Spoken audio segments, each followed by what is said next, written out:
Hello everyone. आप लोग कैसे हैं? आप लोगों का हाल चाल कैसा है? उम्मीद करता हूं कि आप लोग बहुत ही खुश होंगे। आपने इससे पहले वाला लेक्चर देखा होगा तो उसमें मैंने बात किया था सेलिना पब्लिकेशन के चैप्टर 1 मेजरमेंट्स एंड एक्सपेरिमेंटेशन का third part, that is measurement of time and simple pendulum, जिसमें मैंने एमसीक्यूज और क्वेश्चन नंबर 1 से लेके क्वेश्चन नंबर 4 को डिस्कस कर लिया था। आज मैं न्यूमेरिकल्स उसी चैप्टर उसी पार्ट का क्वेश्चन नंबर 5 से क्वेश्चन नंबर 9 के न्यूमेरिकल्स को कवर करूंगा। तो मेरा नाम है कृष्ण चंद्र, आप शॉर्टली मुझे केसी सर कह सकते हो, और मैं यहाँ पर प्रोवाइड कराऊंगा क्लास 9th और 10th ICSE physics solution Selina publication.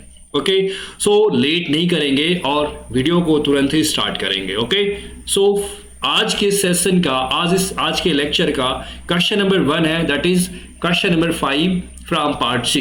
कहने compare the time period of two pendulums of length 1 meter and 9 meter. अब अगर जो आपको पता हो कि आपको अभी इससे पहले तो बहुत सारे प्रॉब्लम्स कर लिए, एटलीस्ट 4 प्रॉब्लम्स तो कर ही लिए, है ना। कह रहे हैं कि दो सिंपल पेंडुलम है, उनकी लेंथ कितनी है?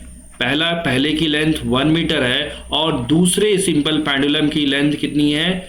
9 मीटर है। तो बताना इनके टाइम पीरियड्स को कंपेयर करो। कंपेयर करने का मतलब इनके रेशियो को फाइंड आउट करो, इनके टाइम पीरियड का रेशियो बताओ, है ना। तो आपको पता होना चाहिए टाइम पीरियड क्या होता है, 2π√L/g, है ना, L/g। तो यहाँ इन्होंने प्लेस की तो बात नहीं की, तो g तो कांस्टेंट रहेगा। सो आप कह सकते हो टाइम पीरियड डायरेक्टली प्रोपोर्शनल हो गया √L के। सो T1/T2 की वैल्यू कितनी हो जाएगी? T1/T2 की वैल्यू हो जाएगी √L1/√L2, √L1/√L2।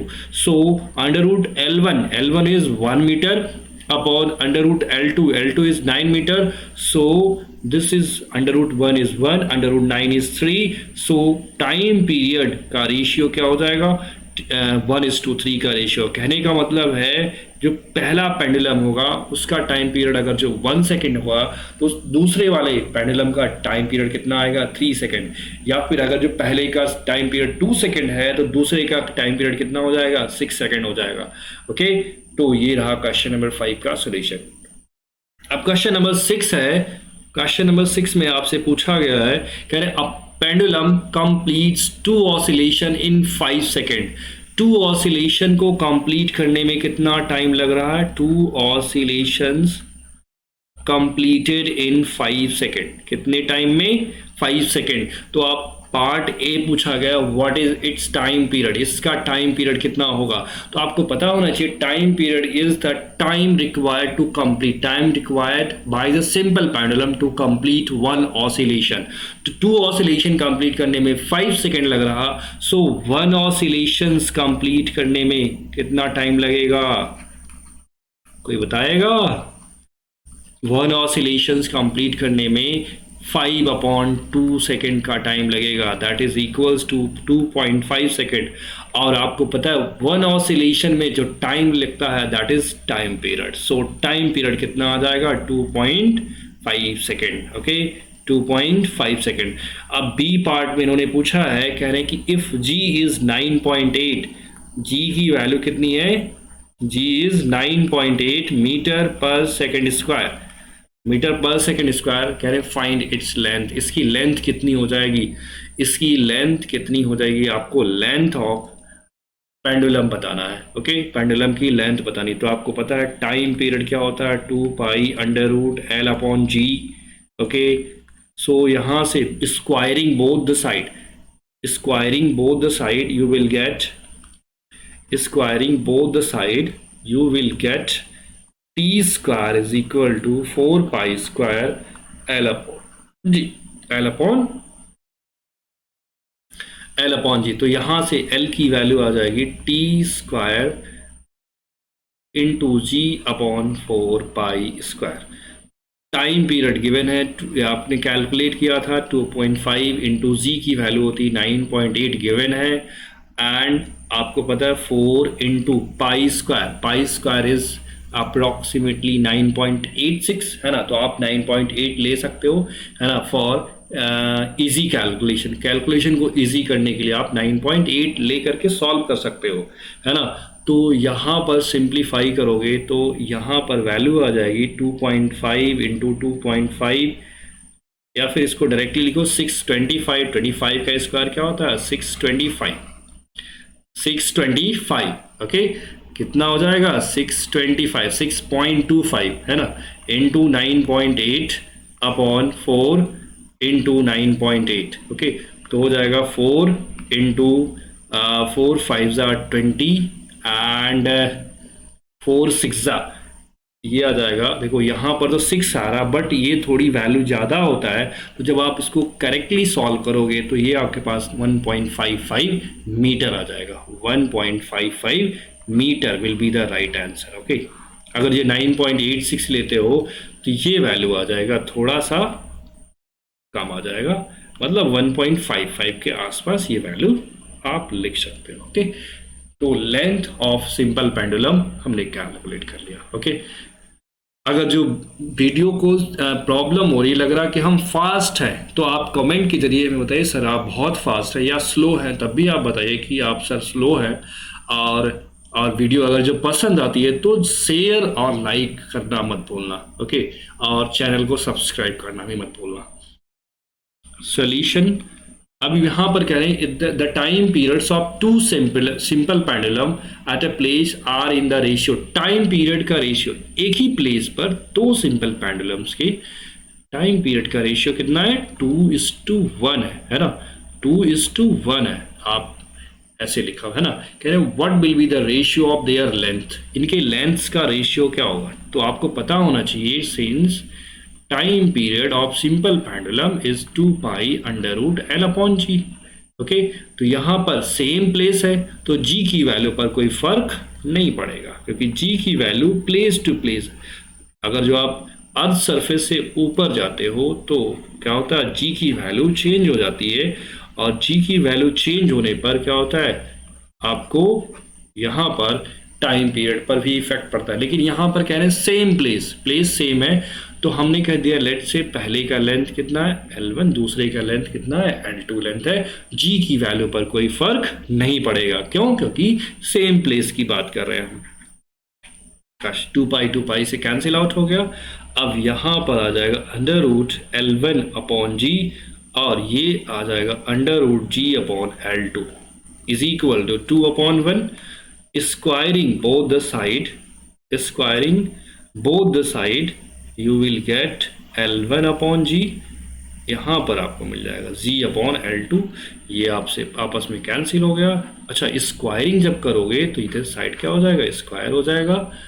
आपने दोनों साइड स्क्वायर किया है ना, तो L1 अपॉन L2 कितना आ जाएगा 4/1 के इक्वल आ जाएगा। तो जो सिंपल पेंडुलम है, दोनों सिंपल पेंडुलम की लेंथ का रेशियो कितना आएगा 4:1 आएगा। इसका मतलब, कहने का मतलब है कि अगर जो पहले पेंडुलम की लेंथ 4 मीटर होगा तो दूसरे पेंडुलम की लेंथ कितनी होगी 1 मीटर होगी। ओके, ये रहा आपके पास इनकी लेंथ का रेशियो 4:1 का रेशियो। ओके, क्वेश्चन 8 में आपसे क्या पूछा गया, पढ़ते रीडिंग करते हैं। It takes 0.2 second for a pendulum bob to move from mean position to one end. Okay, देखो आपके पास पेंडुलम कैसा होता है, सिंपल पेंडुलम कुछ ऐसा दिखता है। ओके, सिंपल पेंडुलम का ये बॉब होता है ना। अब बॉब को यहाँ से यहाँ आने में, ये सपोज एक्सट्रीम पोजीशन है, और फिर यहाँ रिटर्न होने में ये, अब देखो यहाँ ये पोजीशन क्या होता है, this position is mean position, this position is mean position. अब मीन पोजीशन से इधर जाने में और फिर रिटर्न होने में, देखो यहाँ से यहाँ गया, फिर रिटर्न हुआ, यहाँ आया, ओके, फिर यहाँ से यहाँ आया, मतलब जहाँ से चला था। अब इसको क्या बोलोगे, वन कंप्लीट रेवोल्यूशन या one complete oscillation of simple pendulum. Simple pendulum का अब देखो समझने की बात है, इंपॉर्टेंट है, बहुत चीज़ बहुत इंपॉर्टेंट है, इसको बात समझ लेना है ना। देखो सिंपल पेंडुलम का मीन पोजीशन ये पॉइंट है ना, मीन पोजीशन से एक्सट्रीम तक गया, एक्सट्रीम पॉइंट तक यहाँ तक गया, फिर यहाँ से रिटर्न होकर के मीन पोजीशन पर आया, मीन पोजीशन से अदर एक्सट्रीम पोजीशन पर गया।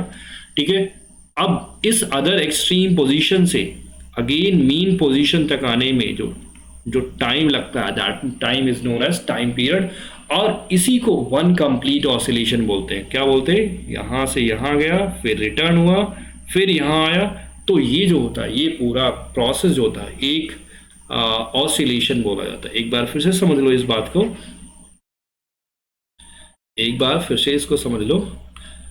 सिंपल पेंडुलम यहां से यहां जाने में, फिर यहां से इधर रिटर्न होने में, फिर यहीं पर आने में जो टाइम लगता है, that is known as time period, and this is known as one oscillation. Okay, अब आपको क्वेश्चन में कह रहे हैं कि it takes 0.2 second for a pendulum bob to move from mean position to one and.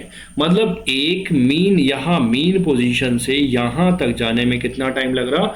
0.2 second का time लग रहा। कितना टाइम लग रहा? 0.2 second, mean position to one extreme position.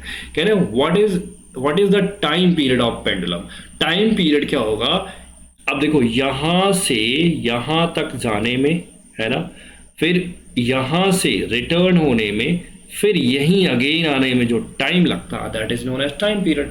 तो अब आपको पता है यहां से यहां तक जाने में 0.2 सेकेंड टाइम, फिर यहां से यहां तक आने में 0.2 सेकेंड टाइम, फिर यहां से यहां तक जाने में अगेन 0.2 सेकेंड, अब यहां से यहां तक आने में अगेन क्या होगा? 0.2 सेकेंड। तो कह सकते हो टाइम पीरियड हो जाएगा 0.2 second plus 0.2 second plus 0.2 second, zero क्या हो जाएगा? 0.8 सेकेंड। टाइम पीरियड क्या हो जाएगा? इस पर्टिकुलर सिंपल पेंडुलम का टाइम पीरियड हो जाएगा 0.8 सेकेंड। ओके, कहने का मतलब एक ऑसिलेशन में जितना टाइम लगता है वही तो टाइम पीरियड होता है। आपको मीन पोजीशन से एक एक्सट्रीम पोजीशन की जाने तक टाइम की मैंने 0.2 सेकेंड, तो आपको ऐसे कितने पोजीशन, एक 1 2, यहाँ से यहाँ तक 2 3 एंड 4 है, 4 पार्ट्स कह सकते हो, और 4 पार्ट सभी पार्ट्स में इक्वल टाइम लगता है यहाँ पर।